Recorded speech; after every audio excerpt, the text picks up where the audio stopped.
Today we look at a game between Hikaru Nakamura and an elite grandmaster that has been banned from international chess by FIDE. That grandmaster's name is Sergey Karjakin. He was banned because of his support for Vladimir Putin's invasion of Ukraine. I actually did a video on it the time it came out. I've since removed that video. I supported the ban at the time, but I thought the war was going to last 2 weeks.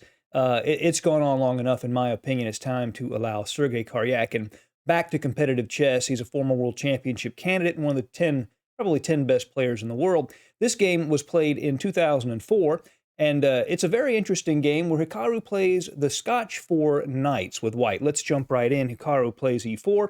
Grandmaster Karjakin plays e5, knight f3, knight c6, and d4, the Scotch game.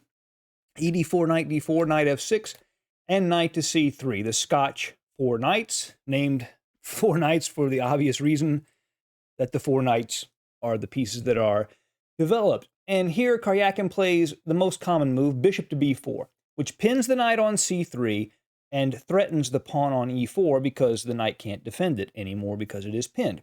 A knight takes c6, the common reply, and black does not want to take with the d-pawn here because he has a crippled majority. These 3 pawns could stop these 4 pawns in an endgame. bc6 is the more dynamic option that was played in the game. Bishop to d3 to defend e4, d5. Grandmaster Karjakin claims his stake in the center and puts a pawn at d5, ed5, and now castles. Now this gives white the opportunity of grabbing the c6 pawn, but after rook to e8 check, black has a very nice initiative. Technically it's equal, but why would white want to go through all of that pain when they don't have to? So Hikaru just goes ahead and castles here. And after cd5, we have the main line position. Bishop to g5. Hikaru pins the knight at f6, indirectly threatening the pawn at d5. So c6 is played. And here we basically have the tabia, or normal starting position, of the Scotch 4 knights. And this is probably the safest opening white can play in the e4, e5 opening complex. It's an opening where white sort of nibbles at black's position, but black has a lot of defensive resources. Karjakin is one of the great defenders in the history of chess, an amazing defensive player.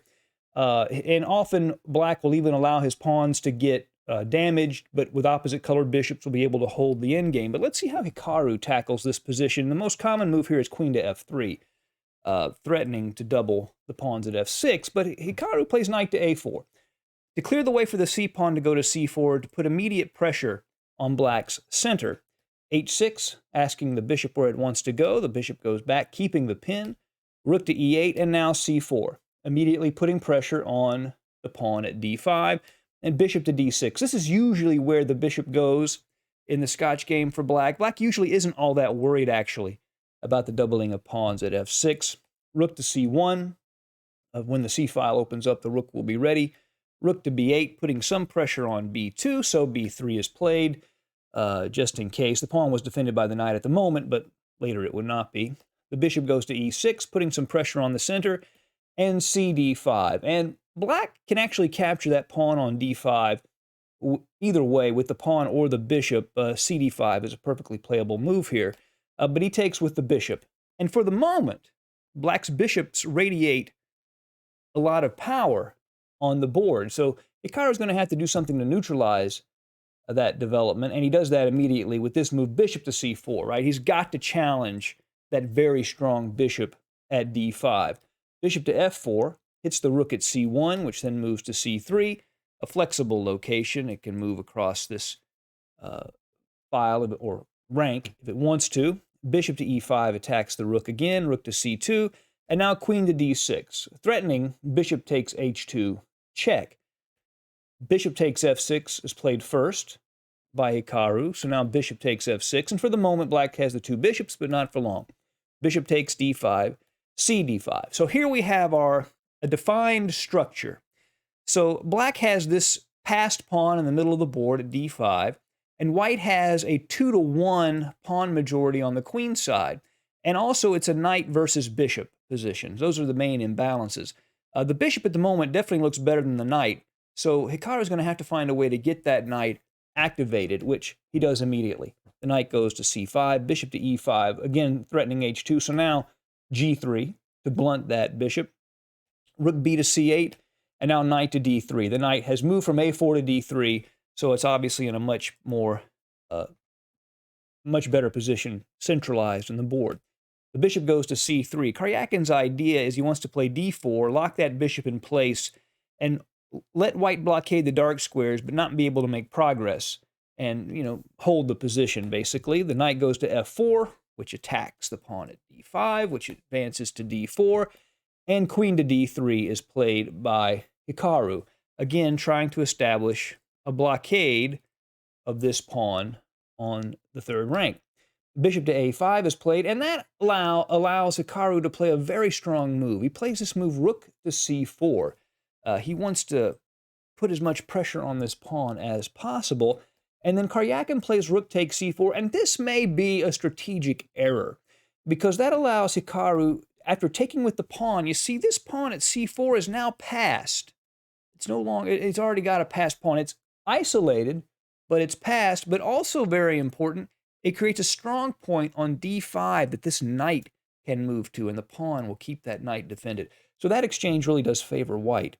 Queen to e5, rook to b1, threatening to come into b7, and bishop to c3. Probably bishop to b6 to keep the rook out of the 7th rank might have been better. Bishop c3, and now rook to b7, immediately attacking the a7 pawn. Karjakin plays rook to e7 to defend. Rook to b5 hits the queen, and queen to d6. Probably queen to e4 is the better move. White's still probably better, but getting queens off the board is probably in black's best interest. After queen to d6, Hikaru's initiative grows very, very strong. First, he plays knight to d5, which hits the rook, and this knight really radiates power. Remember, at one point, the knight was at a4, and the bishop was stronger than the knight. Well, now the knight is stronger than the bishop. The rook moves. Rook to b7. Attacking a7, and how do you defend that pawn?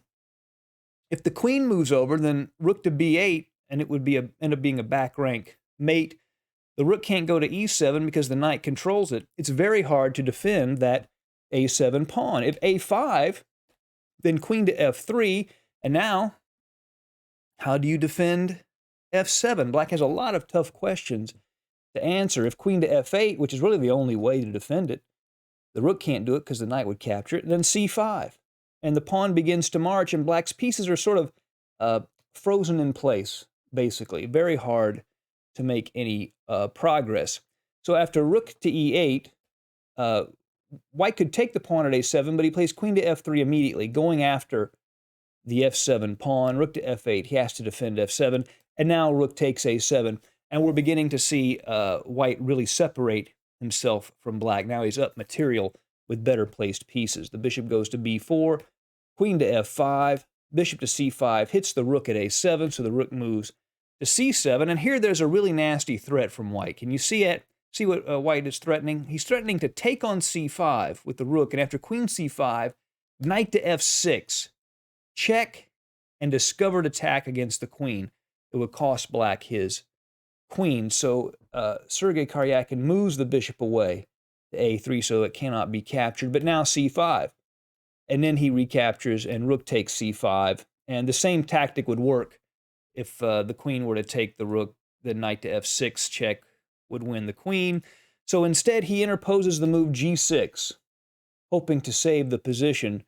But after knight to f6 check, king to g7, knight to e4, Hikaru wins a piece and the game, because the knight attacks the queen, helps defend the rook, and if he just takes the queen, then he's just up a knight in the endgame. So a really nice performance by Hikaru Nakamura against one of the elite players in the world, Sergey Karjakin, who I hope we begin to see in top-level competition very soon. Now, even after going over this great game from Hikaru, there are still some great chess you're missing out on. To fix that problem, the game you're going to want to watch is in this video right here, so be sure to watch that next for some really amazing chess. Goodbye.